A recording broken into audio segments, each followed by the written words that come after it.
Do plants remind you of people, or do people remind you of plants?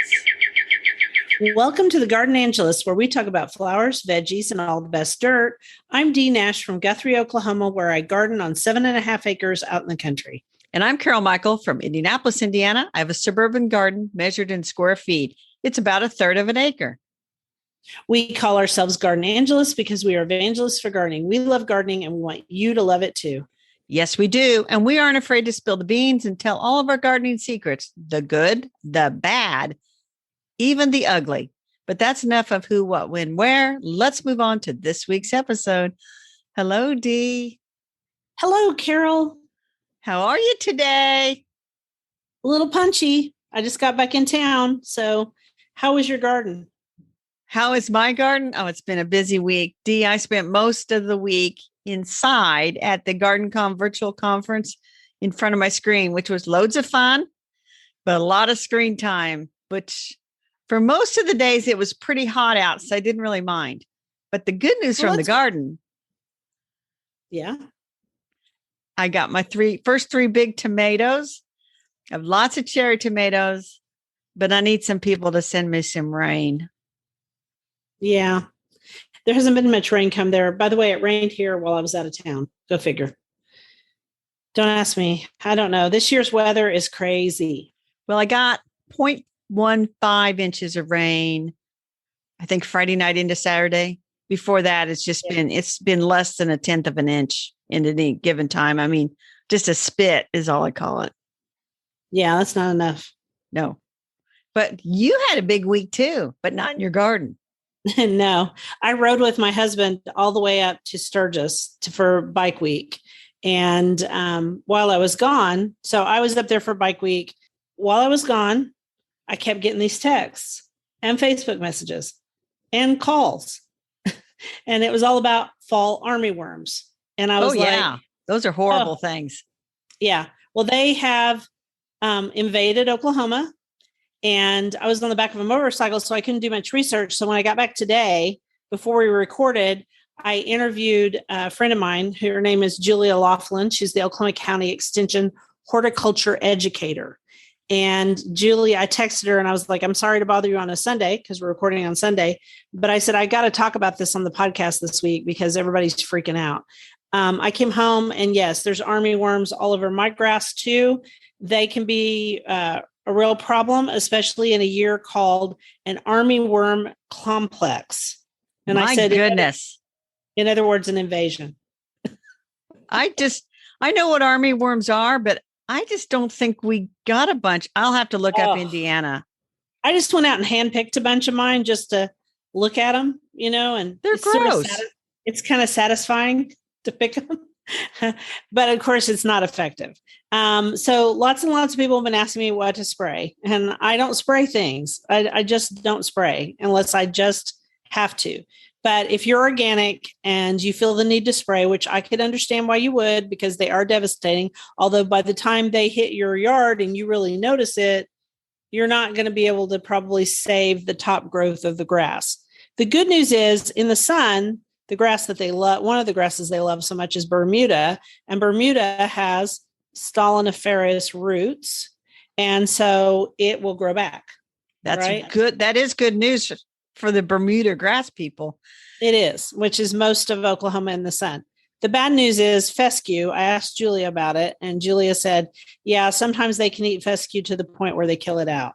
They have not done that in my garden so far, in my yard. We occasionally have that with the Japanese beetle larvae. Will kill out the roots because they are underground and they're eating all the roots of the grass. So if you have a big area of grass that dries out and you can just sort of pull it up and there's no roots down there, just dig a little bit and you'll find those stinking larvae. Blah. Yeah. And this is different in that they are on the surface of the ground and they eat all of the foliage, but with a turf grass that doesn't have roots that are, stolons, and it's a clumping grass. So they can kill fescue above ground and its roots, it just can't get enough energy up to grow itself again. Okay. Yep. So you can reseed in the fall, which you're supposed to reseed it anyway. But here's the problem. We won't be rid of these until frost, the first good hard frost, and then they'll be gone. They do not overwinter in the soil. That's a good thing. That is good. They move on. This doesn't happen every year. It happens about every 5 years. So here's the thing. If you feel like you have to spray, if you will spray it with BT, it will only kill caterpillars. If you're going to do that, this is from Julia. If you're going to do that, it's obviously you want to spray this organic bacteria. Sorry, I'm a little punchy because I've been up since 2:30. You want to spray this bacteria on just that area. You don't want to have a bunch of overspray, because if you have a bunch of overspray, that could hurt other caterpillars for butterflies and moths. Exactly. Like monarchs. Yeah, like monarchs, or, all the things, black swallowtails. Just take your pick right now, because with Gulf fritillaries, we have every butterfly out there right now. So you want to be really careful. That now BT only works when the creature starts to eat it, when the caterpillar or worm starts to eat it. So you could do that. You could also do a broad spectrum pesticide. But I suggest you don't, because the word broad spectrum means it kills everything. You don't want to kill everything. So I'm going to link to a fact sheet on fall armyworms from Oklahoma State University. I also, thanks to my friend Karen Collier, who's a master gardener, there's another new one that shows the eggs of the armyworms and a bunch of other stuff that hasn't gotten online. If you guys want that, email us at thegardenangelists@gmail.com. and we will be glad to send it to you. We meaning me, because I have it as an attachment. Okay. The one quick thing, this is not so devastating for people's lawns. It's really irritating, and it upsets a lot of husbands are very upset, according to my friends. But while it's irritating to homeowners, it can be really devastating to farmers, because these armyworms go after lots and lots of crops, including alfalfa. So yeah. And I'm just looking up, I saw a Purdue article here about fall armyworm on corn. Yeah, they're really bad on corn, especially the one, if there's a corn armyworm and there's a rice armyworm, which I didn't know until I read this newest fact sheet. Apparently the ones we have right now are probably rice ones, but until somebody tests them extensively. Anyway, I drowned the ones that I handpicked, and I found that very satisfying. That is very satisfying. I will find a link for Indiana people, which will cover the Midwest. Although I don't think you guys are going to have problems with them like that. We only get these problems every so often when they come out of the Gulf of Mexico. Yeah, because I just don't think of armyworms as being a grass pest in Indiana. But I'll do research. If you have Bermuda, don't worry about it. It'll look bad, but it's getting ready to turn brown anyway, because it's fall. Okay, that's all of that. I'm sorry that was so long, but I felt like it was something I had to address. Hey, you want to talk about the quote? I'll do the quote. That'll get us our minds off. Yeah, let's just move away from those gross armyworms. If dandelions were hard to grow, they would be most welcome on any lawn. And that's from Andrew Mason, who published that in the Reader's Digest in 1991. And isn't that the truth? That is the absolute truth. So maybe next week I'll tell my dandelion story that I told you last week. We don't have time this week. I'll tell it next week. Okay. So we were going to talk about weird little bulbs that you plant that then become late summer, fall flowers. And that's like colchicums, autumn crocus. And I have this sweet little flower out there now called Bernardia. And I thought, you know what? I don't want to talk about colchicums and autumn crocus today. I just want to talk about this sweet little Bernardia, which is also known as Japanese janseth. And it's a little flower, and I think it's a raceme. Remember when we talked about all those flower types? It's a little raceme. And it's one of those flowers. It's got these little light lilac, I'll call them florets on it. And they almost sparkle. And you kind of think that the thing has got glitter on it. That it's got glitter on it. Mm-hmm. But the real important thing about this flower, because it's not, you wouldn't plant it and say, oh my gosh, waves and waves of it. I've just got a little clump. But I got it as a passalong plant from the Elizabeth Lawrence Garden in Charlotte, North Carolina. I don't know how you managed that, but you go, girl. Well, how I managed it was, I wrote on my blog about Elizabeth Lawrence forever and a day. Yep. And Garden Bloggers Bloom Day, which is today that we are recording the 15th, is kind of inspired by a quote from Elizabeth Lawrence, We can have flowers nearly every month of the year. Right. So the curator of that garden knows me, Andrea. She knows me from that blog, and I visited twice. And so the last time I visited was in early September, like, I don't know, 6 or 7 years ago. And this little flower is blooming. I'm like, oh, what is that? I want that. She told me, and then she just dug some up and gave it to me. I do that for people all the time. I do. When they come visit, I dig up stuff for them because, or I snap off, stems of begonias or whatever, because I think a garden is meant to be shared. It is meant to be shared. And so what's your special pass along flower?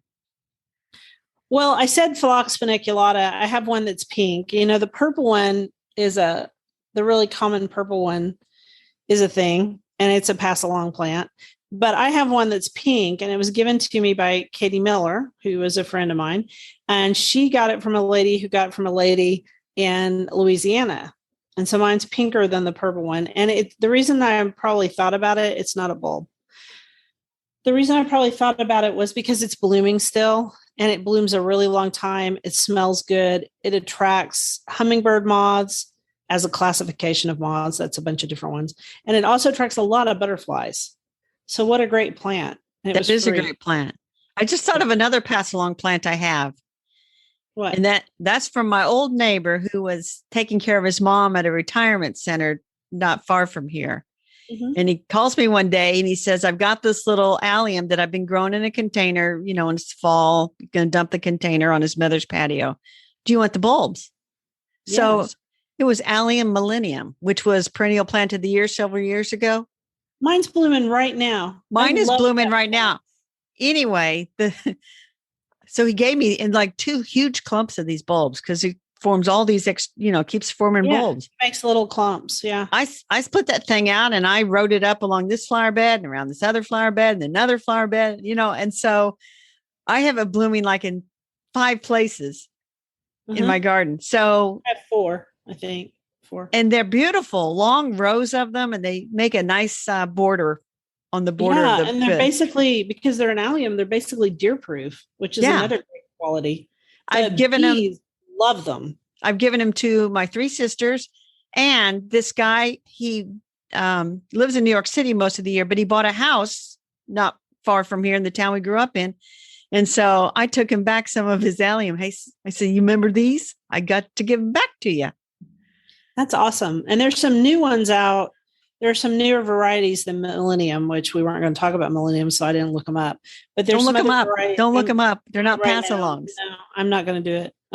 I got so much stuff now. I don't need any more stuff. Yeah, you but do. I have a bunch of plants that are pass-alongs, and you know what? They often tend to be the best plants. They do. Unless, of course, they're mint. Don't take mint from someone. No. But I mean, if you have a pass along plant that someone gave you and then you have a chance to give it back, does that make it a ricochet plant? Yeah, I say so. Why not? Bing, bing. Exactly. I have to give a shout out to Kathy at Cold Climate Gardening, because in my garden, colchicums, she sent me bulbs for colchicums before, which are very nice because colchicums are not the cheapest bulb to buy. And then no, it is very nice of her. And she sent them here too. And they all died here. So I don't think Oklahoma is the best place for colchicums, but Indiana is. Indiana's a great place. And then she sent me some bloodroot, which nice. Sanguinea canadensis or something like that. It's a little white flower in the spring. And the foliage has just now died back, which is pretty unusual for a spring ephemeral. But they kind of pop up, and they call it bloodroot because if you were to dig out the root and snap it open, it would have a red sap. So anyway, I love pass along plants, and those were a couple of them that I thought about in my garden. And, you can never you can't have too many pass along plants, especially the bad ones. I think over time, my garden has become basically pass along plants, although I still buy quite a few too, but I'm looking at it right now and I'm like, a lot of the really successful stuff is pass along. Yeah. And I was thinking my surprise lilies, which are on the downward slope now, I passed those along to my nephew and his wife, and at least 2 sisters probably have some surprise lilies from my garden. Wonderful, wonderful bulbs. So shall I do the next quote? You shall, because you came up with it, not me. Dear listeners, this one's all on Dee. Now go for it. I do not remember this quote at all. How can you tell a chili bean from a regular bean? The chili one wears a shawl. I think it's funny. I don't know. I don't know what it's by though. That's funny. I didn't come up with that. Did you come up with that? No, I didn't. So I don't know how it got in here. But that's okay. We've got some garden fairy putting quotes in our stuff now. Maybe I did come up with that. It sounds more like you, honestly. I apologize. You like jokes. That's okay. It's a funny one, in my opinion. So this is one of those, we were going to talk about cover crops, keep your garden clean, and how once the crop stops producing, you got to yank it out of there. And then in that blank space, you start planting cover crops and things to keep weeds down and to enrich the soil. And then I thought, no, we're not giving up on the season that early to start with our cover crops. We're going to go right to Botanical Interest, one of our favorite seed companies. And they have a little thing called quick crops, which are crops that mature in less than 60 days. And so we went out to their website and, there's a lot of options here. A couple of them surprised me. Yeah, me too. I expected the lettuces and the arugulas and the kales and the spinach and the beets and things like that. But they have a canary tweety melon on here. Yeah, and I thought, there's no way you're planting a melon now and getting fruit. But they say 60 days. It would be worth trying. Yeah, especially if you live in southern Oklahoma or Texas. It really a little iffy for me because, believe it or not, 60 days from now is October the 15th. Is that right? It's even iffy for me because ours is like October 20th. But like last year, remember we had that giant freezing rain event, and I don't remember the exact date, but it was not when it was supposed to happen. And I'm really surprised by the okra. But I was looking at the okra. I'm thinking, okra in 60 days or less? Radishes, beets, lettuce, arugula. Those all sound really good. Yeah. The only thing I can think of is if you planted okra right now, the soil is so warm, it's going to pop right up. It is. And as long as the days stay warm, and then you might get some little pods. Yeah. I planted okra about, I don't know, was it about a month ago? And now I'm getting a lot of pods, but it's taken this long to start getting them. So that's just 30 days, Dee. If you said you planted it a month ago. It was about a month ago. It might have been a month and a half. Yeah. It might be. So 30 to 45, it might be right. I would say 45. It's probably a month and a half. Time flies when you're over 50. That's all I'm going to say. Well, and they have a lot of zucchini type squashes, which I think if you planted some, you might get it. And they did say if you were getting squash bugs and stuff that you might have to put a row cover over it. Yeah. And you do get them here. I've got squash bugs right now. In fact, I got squash bugs. So here's the tip. Don't pull the old squash out and then replant in that same bed. You really need to plant someplace else because the squash bugs are there. So plant it someplace else. You don't want to cover it and make like a nice little house for the squash bugs to live in with the squash they're going to eat. Yes. And I'm so good at that, making them little houses, because I have mine in that vegapod, and it worked great last year and it worked okay this year, but then they got in there. So I'm gonna have to wait a year before I use it again. Let them die off, move. So what I think I'm going to do, Dee, is I think my squash is pretty well kaput. And I think my green beans are pretty well kaput. So I think what I'm going to do is clear off the squash and take all my leftover green bean seeds and put them where the squash was. And then where there was green beans, I'm going to try a couple hills of squash and see if I get anything before frost. I got the seed already. Might as well. Might as well. Anyway, that is our garden. That is our vegetable garden topic. There's still time to plant some crops, get out your old seeds and give it a try. And we're going to link to that Botanical Interest page. So that works great too. Because if you don't have old seeds, you might go ahead and buy some. So now we're moving to On the Bookshelf, and you have a beautiful quote in here. I do. Did you put that in there? I'm sure I did. Okay, this one's not corny, so you probably put it in there. The butterfly counts not months, but moments, and has time enough. And that is by Amy Nezuku Matatil. Something like that. We probably are butchering Amy's name, but we're sorry. It's got a lot of letters and it's hard. So her book is called World of Wonders. And you and I personally have talked about this a lot between ourselves, this book. Yes. And I finally got to read it and I loved it. Amy's a very interesting person. Yes, she is. Her mother was from the Philippines and was a doctor. She's retired now. And her dad was originally from India. Hence her name. He was a respiratory therapist. I can't think of anything today. Anyway, did you say she was a professor of English in the Master of Fine Arts program at the University of Mississippi? Yes, she is. And I loved that. She's a very interesting person because since her parents were very scientifically based, they were very interested in biological things and botanical things. Yes. And so World of Wonders, I don't know how to describe this book. It's beautiful. The writing is beautiful. So that's how I would describe it. And here's why I tell people I know it's a good book. I checked it out from the library on my Kindle. Mm-hmm. I got halfway through with it and I went out to bookshop.org to order a copy to have forever. Mm-hmm. And they were on back order. So wow. I'm not surprised. I emailed the Wild Geese Bookshop down in Franklin and I said, do you happen to have a copy on the shelf? And she said, we do. So they held it for me and I went down and got it. So I ordered mine. No, I didn't order mine. I bought mine at Barnes and Noble. That's where I saw it with those other things that I thought were really beautiful, including my puzzle that I Barnes and Noble. I think for 2020, this was like their book of the year, the one that was like front and center in every single store. Because I did later go in Barnes and Noble and see stacks of them.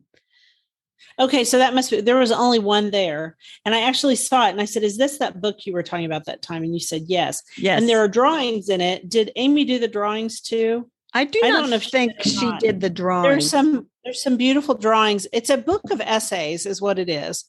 And it is not preachy, but it is very life affirming.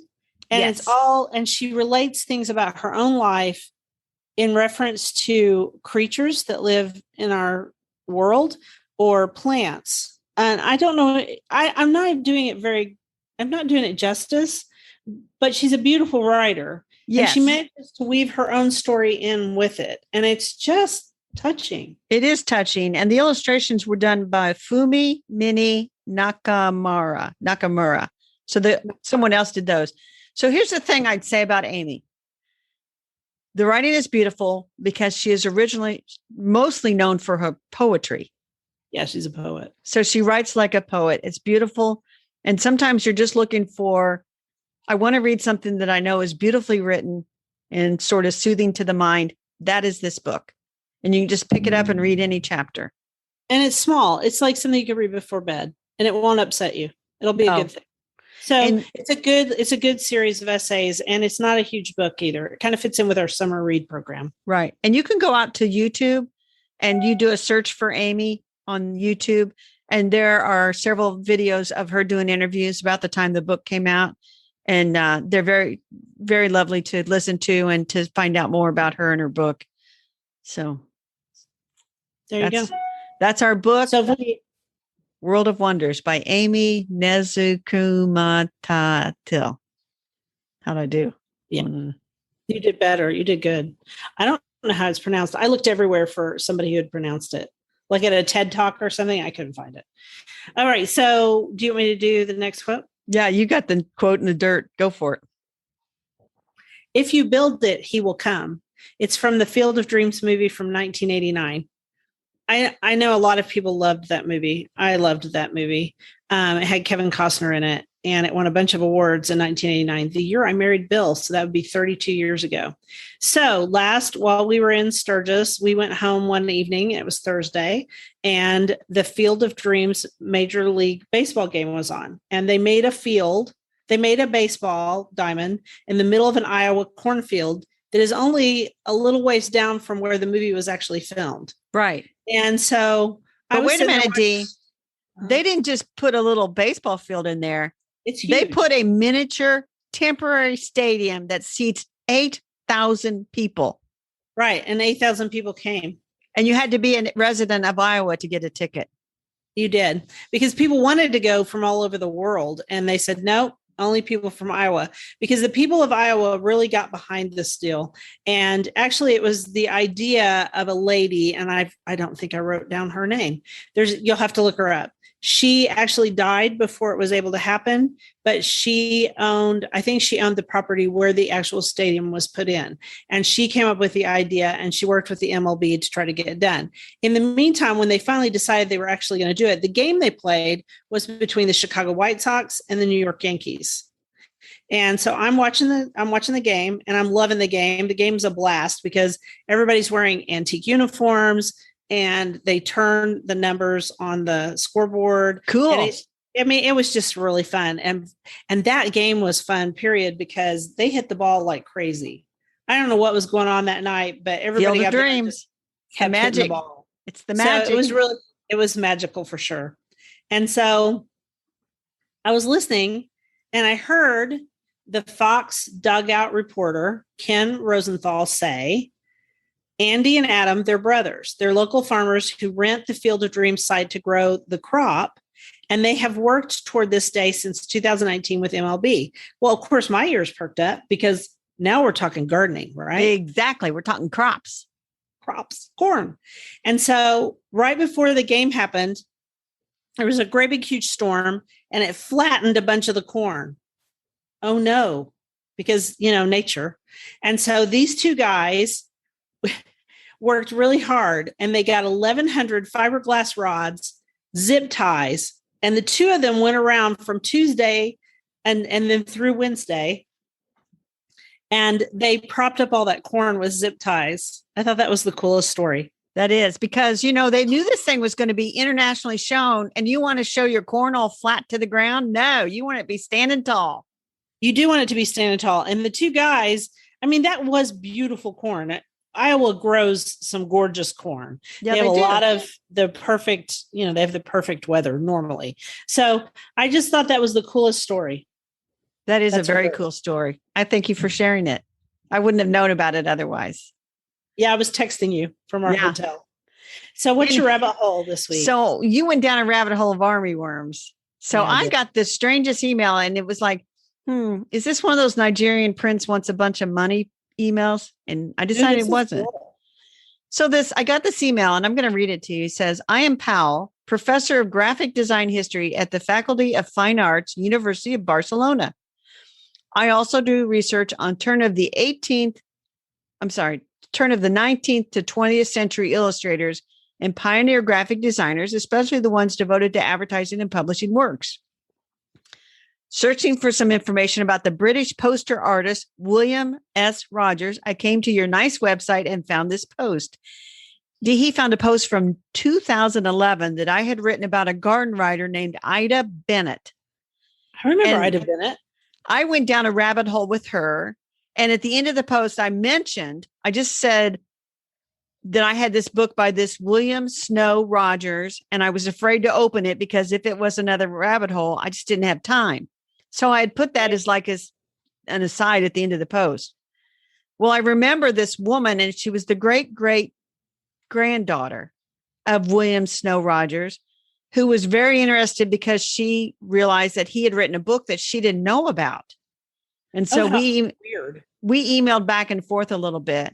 So anyway, the Powell, the professor from Barcelona, is trying to find her. He wants to write a biography about William Snow because that's what he does. And so I was able to go through old emails and find this woman's last name. And so I sent him the email I had and her last name, and he said the email bounced back. So he put another comment on my post, which I went ahead and approved. That says, "Hey, Penny, I'm looking for you." Oh, wow. That is so cool. So that was my rabbit hole. A little, not a deep one, but it was like, you just never know who's reading your blog post or what kind of hits you're going to get in the search engines. And it's amazing. This professor in Barcelona who writes histories of graphic designers ran into my Ida Bennett post from 2011. You never know who's reading your blog, man. That's true. Anyway, for us not having much to talk about, we're about out of time, Dee. So what are you going to do in your garden this week? Well, I'm babysitting all week, except for 2 days, because Yeah. Anyway, I have to babysit. But I'm going to try to get caught up. So I probably won't get much done. I'll be honest. I probably won't get much done, Carol. I didn't get I'd much like- done last week, but this week I need to water and weed, then water and harvest, water and deadhead, water and mow. Pretty much water. Yeah. In between everything else. And then anyway, I'll tell you something and we'll talk about it next week. That'll be our teaser. That Carol's going to talk to Dee about something and then tell you about it next week. Anyway, Thank you for listening to the Garden Angelist. If you like our podcast, please tell your friends about us. Also hit that subscribe button so you don't miss anything. And if you listen to Apple Podcasts, we'd love a 5-star review. That helps us get noticed by others. Could you also share our podcast with your gardening friends? Word of mouth is still the best way to get the word out there. Yes, and be sure and check out our show notes for links for more information about today's topics, plus links to our own websites. And if you want to help support us, use those affiliate links. If you buy something after clicking through on them, we earn a small commission and it costs you nothing. It was lovely to chat with all of you over the garden gate today. Bye until next week. Bye, everybody.